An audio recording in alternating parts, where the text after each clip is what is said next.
Bismillah. Assalamualaikum warahmatullahi wabarakatuh. Teman-teman, di video ini saya mau bagi tips cara percaya ke karyawan. Buat teman-teman yang belum subscribe, saran saya subscribe dulu. Insya Allah mudah-mudahan konten-konten dari saya ini bermanfaat buat bisnisnya teman-teman. Mudah-mudahan. Oke, kita langsung mulai aja. Jadi ini tips dari pengalaman saya berbisnis ya. Jadi mulai berpikir untuk percaya ke karyawan gimana tuh biasanya kalau dari Superman. Superman yang masih sendiri, masih seorang, mulai di persimpangan persimpangan jalan, mau hire karyawan atau enggak, hire karyawan atau enggak, dan seterusnya.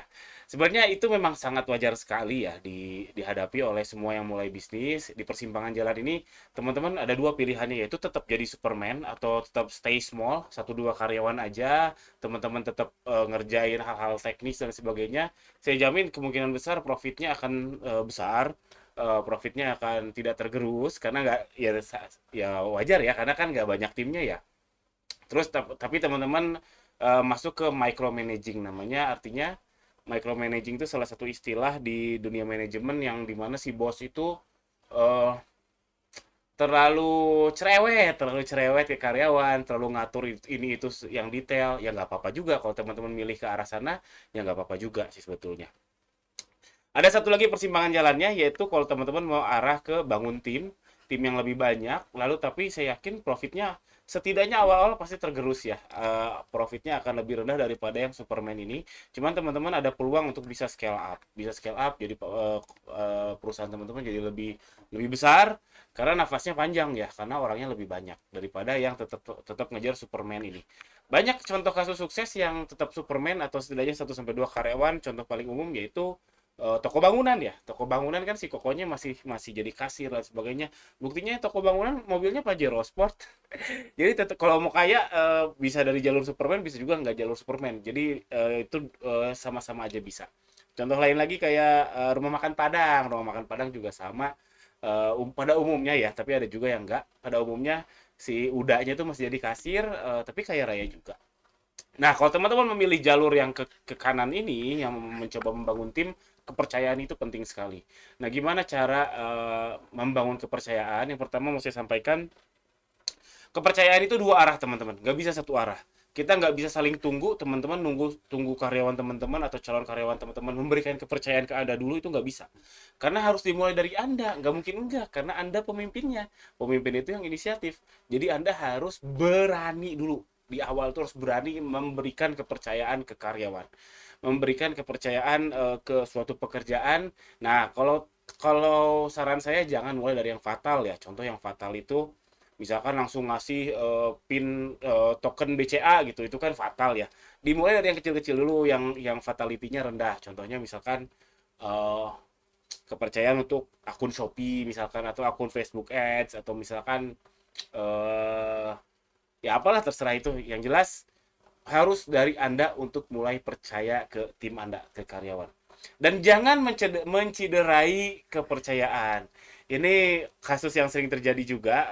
Waktu saya masih jadi karyawan dulu, bos saya itu sangat menciderai kepercayaan saya. Itu saya jadi sampai sekarang masih kurang kurang cocok lah digituin. Nggak serak aja.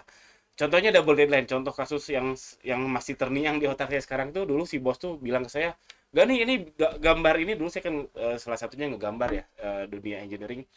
Gambar ini harus selesai dicek minggu depan. Oke, bos, saya cek gambar gambar bangunannya ya, gambarnya minggu depan.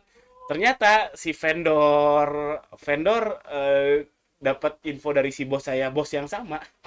Si vendor setelah saya ngobrol, deadline itu nggak minggu depan tapi 2 minggu lagi. Jadinya jadinya kan sih bingungnya, ini si bos gimana sih, bener nggak sih deadline ini minggu depan. Ke si ini ngomongnya 2 minggu lagi, ke saya 1 minggu lagi. Nah, artinya saya dicederai ini kepercayaannya. Artinya si bos double standar, double deadline. Kenapa nggak bilang aja apa adanya gitu. Si bos bilang, Gani, ini deadline-nya saya ke vendor 2 minggu, tapi ke kamu 1 minggu, 1 minggu lagi saya butuh waktu untuk apa-apa-apa. Jadinya transparan, jadinya kepercayaannya tidak diciderai, tidak diganggu. Dan itu juga nyambungnya ke integritas. Kalau Anda mau dipercaya oleh karyawan, Anda harus percaya karyawan, karyawan juga harus percaya ke Anda. Anda jangan sampai menciderai integritas. Contoh lagi, soal telat. Karyawan tidak boleh telat, tapi Andanya sering telat. Jangan harap kepercayaan dua arah ini bisa terjadi. Oke, ingat kuncinya adalah percaya dua arah. Anda harus percaya ke karyawan, karyawan juga harus dijaga percaya kepada Anda. Ingat, dua arah, nggak bisa satu arah. Nggak bisa Anda berharap karyawan Anda saja yang percaya ke Anda, lalu Anda tidak percaya ke karyawan, itu nggak bisa. Ini udah teori sangat umum sekali, percayaan adalah mutual, alias dua arah. Huh, ini baru baru poin nomor satu. Poin nomor dua, kalau teman-teman mau percaya mendelegasi, memberikan tugas ke karyawan baru, itu expect 80% dari yang Anda kerjakan. Jadi kesalahan itu wajar. Ini angka 80% ini dari buku mana saya lupa. Cuman ya jangan harap 100%. Kalau misalkan Anda ngerjain misalkan apa ya? Iklan ya, misalkan iklan Anda biasa kalau ngerjain sendiri ROAS-nya 10 misalkan. Jangan harap dengan karyawan Anda mendapatkan ROAS yang sama 10 juga, jangan harap. Ya Anda harus ngasih set toleransi. Kalau saya mengambil angka 80%. Jadi kalau karyawan saya dapat ROAS 8, saya oke-oke aja, masih fine. Apalagi kalau dapat 12, dapat 11 dan seterusnya, saya apalagi itu masih oke. Tapi kalau angka 8 saya masih mewajarkan. Makanya teman-teman harus set toleransi, kualitas pekerjaan itu segimana yang Anda accept, yang Anda terima. Kalau saya di angkanya 80%. Memang nggak mudah ngitungnya 80% itu gimana. Sederhananya kalau teman-teman nyuruh 10 tugas nih, 10-nya benar, dua lagi salah, oke, saya masih menerima. Tapi kalau 5 salah, nah berarti ada sesuatu perlu dievaluasi. Tapi kalau 8 benar dari dua dan dua salah, biasanya saya apresiasi, saya biarkan, ya tidak seakan-akan tidak terjadi apa-apa karena masuk set toleransi saya. Itu penting. Karena apa? Karena ingat, ini nyambung poin ketiga, delegasi itu kan men-scale up diri Anda ya. Jadi pekerjaan, kan ini konteksnya dari Superman menjadi membangun tim. Beda halnya kalau teman-teman bisnis udah langsung punya tim. Biasanya kayak gitu tuh startup ya. Tapi kalau kita UMKM biasanya dari sendiri dulu, ke supplier sendiri, beli beli lakban sendiri, CS sendiri, dan lain sendiri, biasanya dari Superman ke delegasi. Nah ingat, delegasi itu kan men-scale up Anda ya, men-scale up kerjaan-kerjaan Anda. Yang biasanya Anda ngerjain A, B, C, D, E, F. Lalu Anda mencari tim, jadinya Anda bisa ngerjain G, H, I, J, K, L, dan A, B, C, D, F-nya dikerjain orang lain meskipun 80% kualitasnya. Artinya ini scale up, artinya lebih banyak pekerjaan yang dikerjakan, ya enggak? Karena Anda bisa fokus ke hal-hal lain yang mungkin lebih baik, yang mungkin lebih profitable. Karyawan Anda ya 80%, it's okay. Kalau 0%, kalau nggak dikerjain sama sekali, ya itu fatal. Tapi kalau 80% bagi saya itu oke. Mudah-mudahan paham, soalnya agak konseptual, agak ngawang-ngawang. Tips keempat, ya ini tips terakhir. Jadi saya mengklasifikasikan karyawan itu jadi aptitude sama attitude ya. Aptitude itu kemampuan dia mengerjakan tugas. Attitude itu memang, attitude itu kayak kayak apa ya, kayak ya attitude tuh kayak etikanya dia. Jadi saya bagi jadi yang dapat dipercaya dan dan tidak dapat dipercaya. Jadi kalau aptitude-nya dapat dipercaya, attitude-nya dapat dipercaya, ya super. Kita semua mau kayak gini ya.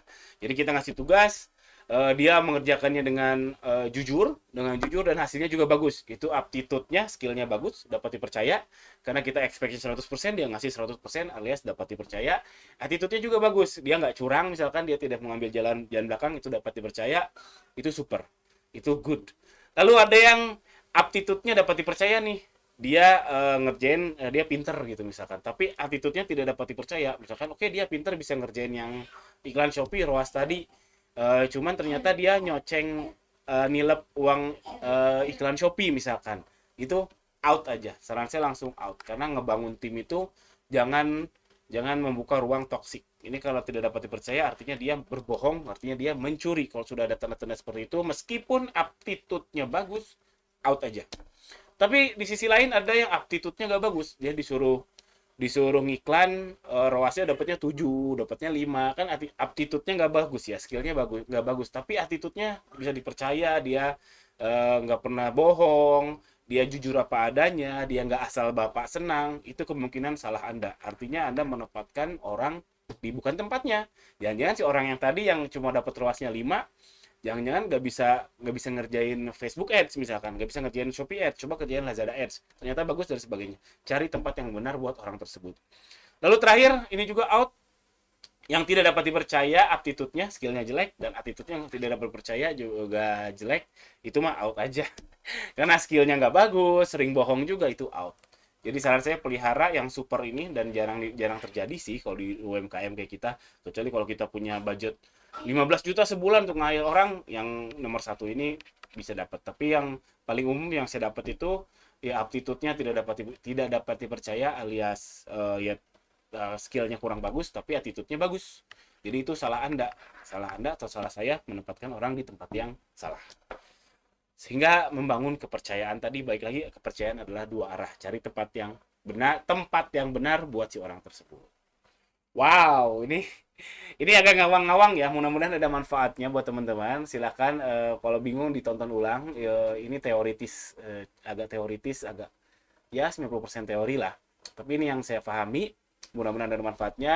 Bantu saya, apresiasi saya dengan subscribe atau likes juga. Likes doang, tinggal klik likes itu juga sangat membuat saya senang sekali. Sekian, jangan lupa subscribe, jangan lupa like. Assalamualaikum warahmatullahi wabarakatuh.